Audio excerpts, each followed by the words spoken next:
কেমন আছো তোমরা সবাই? আশা করি সবাই ভালো আছো আর আমিও ভালো আছি। তো আজকের ভিডিওটা হবে সর্ষে ইলিশের উপর। তো আজকের ভিডিওটাতে সর্ষে ইলিশ কীভাবে রান্না করে খুবই সিম্পলভাবে আর খেলে অসাধারণ লাগে। তো এমন একটা রেসিপি তোমাদের সাথে শেয়ার করব। তো চলো দেরি না করে ভিডিওটা শুরু করা যাক। তার জন্য সবার প্রথমে ইলিশ মাছগুলোকে জলের মধ্যে ভিজিয়ে রাখতে লাগবে। ইলিশ মাছের যে আঁশটা থাকে এভাবে ভিজিয়ে রাখলে আঁশটা খুবই সহজেই উঠে যাবে। তারপরে ইলিশ মাছগুলোকে কেটে কুটে ভালো মতো পরিষ্কার করে নিতে লাগবে। তারপরে ওর মধ্যে নুন হলুদ দিয়ে এগুলোকে নাড়ে চাড়ে মাখিয়ে নেব। তো এখানে আমাদের রয়েছে 600 গ্রামের মতো নাকি কতটা মাছ আমি জানি না সঠিক। তো 4টা মিডিয়াম সাইজের ইলিশ মাছ। তো এগুলোকে কেটে এখন ধুয়ে হলুদ টলুদ মাখিয়ে রাখলাম। আর এইখান দিয়ে মা আদাকে ছুলে নিচ্ছে। এখানে আদা বাটা লাগবে, আজকের এই ইলিশ মাছ সর্ষে ইলিশ বানাতে লাগবে। আদা, জিরে, সর্ষে একটু বেশি দিতে লাগবে কারণ সর্ষে ইলিশ রান্না করব। তো এইখানে আমাদের সর্ষের ভিতরে যদি কোনো নোংরা বা বালি মাটি এইসব থাকে তার জন্য মা বাছে নিচ্ছে।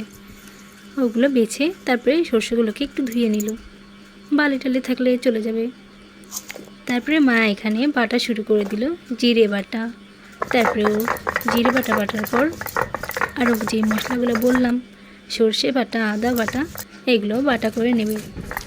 তো দেখতে থাকো।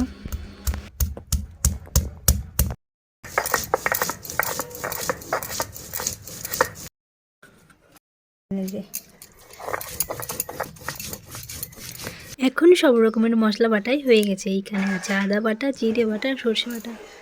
তারপরে এইখান দিয়ে মা উনানে কড়াইটা বসিয়ে দিল। তারপরে এখানে আগুনটা ধরিয়ে নিচ্ছে।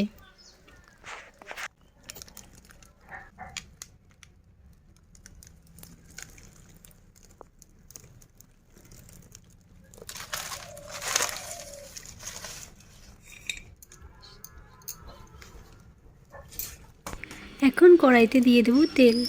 তেলগুলো গরম হয়ে গেলে ওর মধ্যেই অর্ধেকের মতো মাছ ভাজা করে নেব কালকের জন্য, কালকে অন্যরকম সবজি দিয়ে রান্না করার জন্য। আর কিছু মাছ এখানে আজকে করে নেব সর্ষে ইলিশ।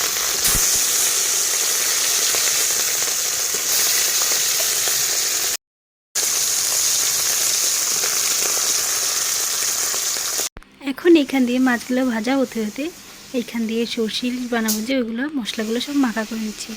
তো এখানে ঘরোয়া উপকরণ খুবই সামান্য, সবার ঘরে থাকবে ওই উপকরণ, যেমন জিরা, আদা আর সর্ষে, তারপরে লঙ্কার গুঁড়ি, হলুদ, আর হচ্ছে নুন, আর হচ্ছে কাঁচা সর্ষের তেল।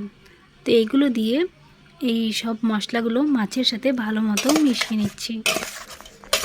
এই ইলিশ মাছের সাথে কিন্তু আমরা পেঁয়াজ রসুন দিচ্ছি না, কারণ ইলিশ মাছের যে একটা আসল সুগন্ধ আছে আর আসল একটা স্বাদ আছে ওটা পেঁয়াজ রসুন দিলে থাকে না।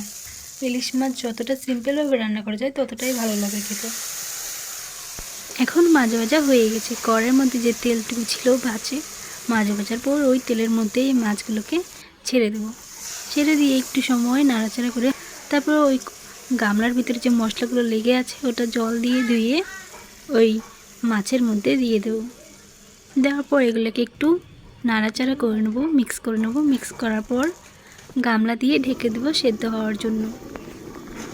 তো এমন করে কিছু সময় ঢাকনা দিয়ে রান্না করে নিতে লাগবে।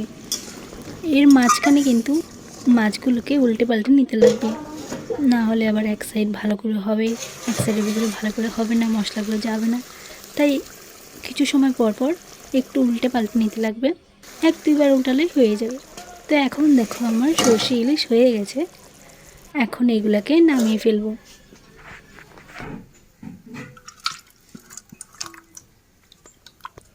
তোমরাও একবার এভাবে বাড়িতে ট্রাই করে দেখতে পারো, খেতে কিন্তু অনেকটাই সুস্বাদু হয়। তো এখন আমি বসে পড়লাম খাওয়ার জন্য। খেয়ে দেখি কেমন টেস্ট হয়েছে। আমার তো মাছের মধ্যে সবথেকে ফেভারিট হয়েছে ইলিশ মাছ। তোমাদের কার কার ইলিশ মাছ ভালো লাগে কমেন্ট করে জানিও। তো চলো খেয়ে দেখা যাক কেমন হয়েছে।